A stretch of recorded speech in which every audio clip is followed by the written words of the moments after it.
In May 2008, Joshua Maddux said goodbye to his sister and left home for a walk. For a nature lover with a free-spirited lifestyle, this was not unusual. However, this time he did not return.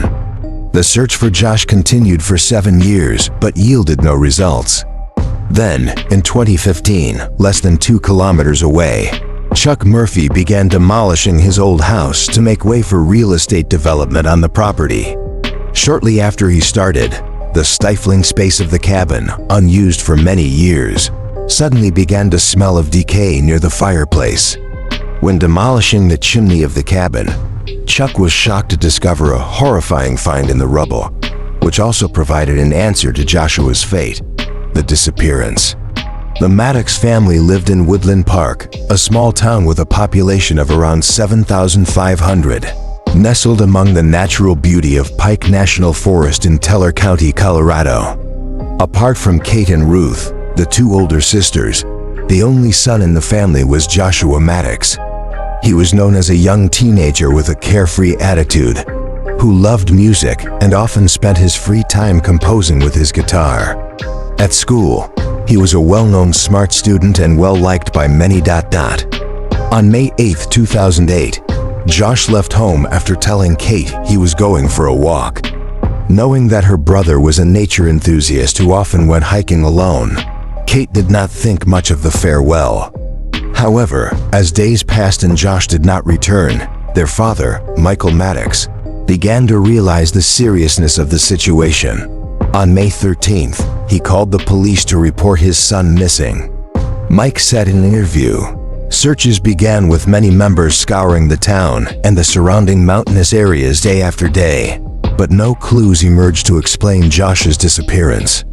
Hope of finding him gradually faded, and Kate spoke about always hoping her brother had simply left town to start a new life traveling and playing music." In a post, she wrote about her brother's disappearance. Always known as a smart and hardworking student, the Maddux family had no reason to believe their son had been involved in any trouble. However, 2 years before he disappeared, on June 1, 2006, a week before graduation, Zachary, Josh's older brother, had committed suicide. Mike mentioned how his son's tragic death had affected Josh. Despite this difficult period, the Maddux family asserted that Josh had dealt with his brother's death as best as he could and lived completely happily until his sudden disappearance. There was no reason to suspect any criminal activity, and the police listed Josh as a missing person with no clear cause in the area. His father later insisted on not selling the family home even after they moved out, as he thought if Josh returned, this would be the only place he would know to come back to. However, the Maddux family's faint hopes were extinguished in 2015 when a local builder named Chuck Murphy made a grim discovery: the horrible find in the chimney. In 2015, Chuck Murphy, a contractor living in nearby Colorado Springs, began demolishing his old cabin. The cabin was on a large plot of land surrounded by tall pine trees.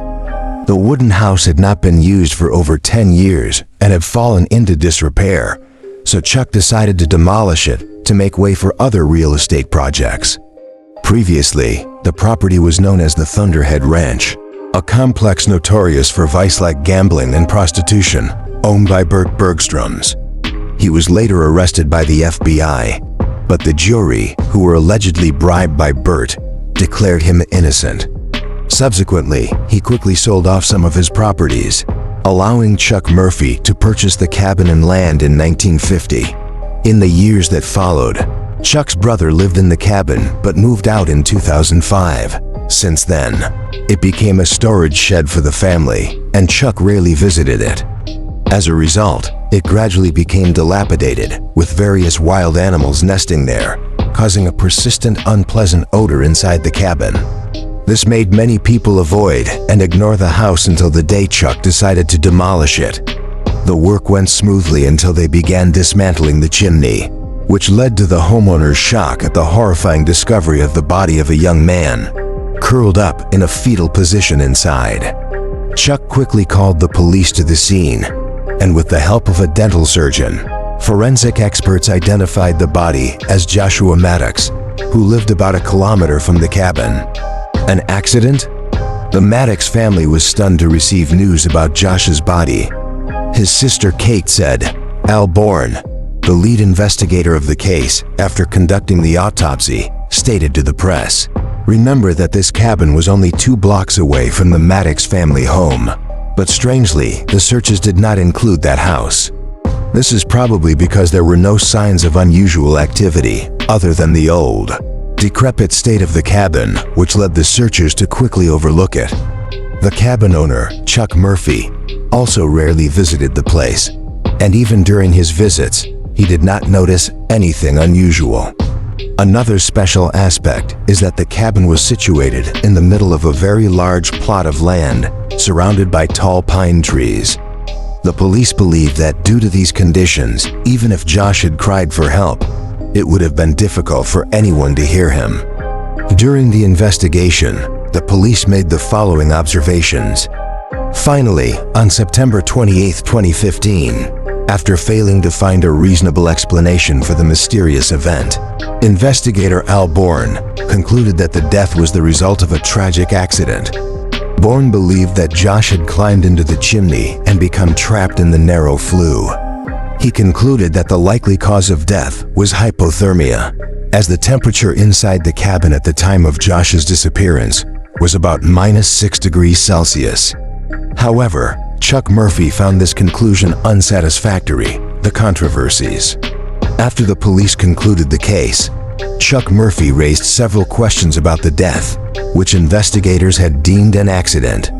He mentioned that the chimney had been constructed 20 years earlier and was covered with a thick steel mesh at the top to prevent animals or leaves from falling into the flue. Murphy said, "It was a very thick steel mesh. I had installed it across the mouth of the chimney, about a row of bricks from the top. I didn't want to deal with debris or other things potentially falling into the cabin through there." This led to a dispute between the homeowner and the investigators, with Bourne responding that the mesh might have been corroded by rust and stating, "No one saw this metal mesh. We did not find it in any of the photos of the scene. It could have disappeared." Bourne also mentioned that during the demolition, all metal objects had been collected for scrap, which might explain why the mesh was not found by the forensic team, as it was not near the chimney when they arrived. Unresolved questions put the police under significant public pressure, leading Al Bourne to reopen the case just 3 days after the initial conclusion. Another mystery that the police could not explain was that someone had deliberately moved a large, wooden dining table from the kitchen and used it to block the chimney from inside the cabin. This might be why Chuck had not noticed anything unusual about the chimney. Josh's body was also found in a fetal position with his knees raised above his head. This was a very unusual position, and Bourne had previously commented that it would require at least 2 strong men to place the body in such a position. This was one reason why investigators leaned towards the possibility of the case being an accident rather than a murder. However, there was one significant detail that many people found troubling, which made the police conclusion still unsatisfactory. When Josh's body was found, he was completely naked except for a thin shirt. Another oddity was that the remaining clothes of Josh were found inside the cabin, next to the fireplace. Al Bourne later revealed that some people had called the police to provide leads on the case and named suspects, who had bragged about dealing with Josh. Among these was a primary suspect whose name remains undisclosed, and who is currently in a Texas prison. However, when discussing this man, the inspector expressed doubts about whether he could have placed the victim's body in the chimney in such a peculiar position. This also put an end to the idea that the case was a deliberate murder. Yet, some people who investigated this event discovered unexpected details.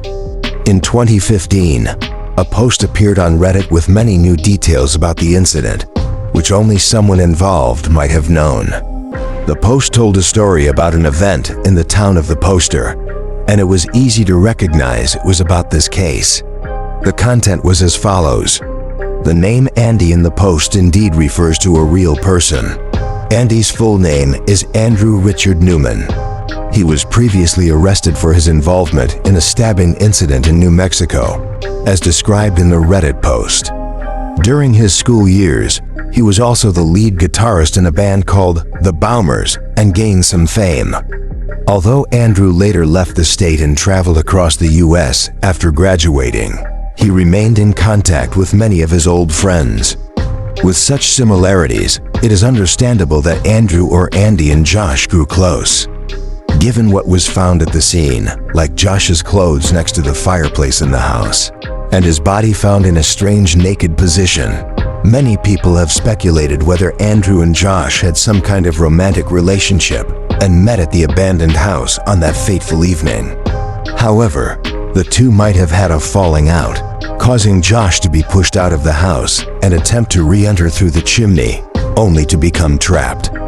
Andrew, in his anger, might have blocked the fireplace with the kitchen table and left, leaving Josh alone to cry for help inside the chimney and gradually succumb to the cold.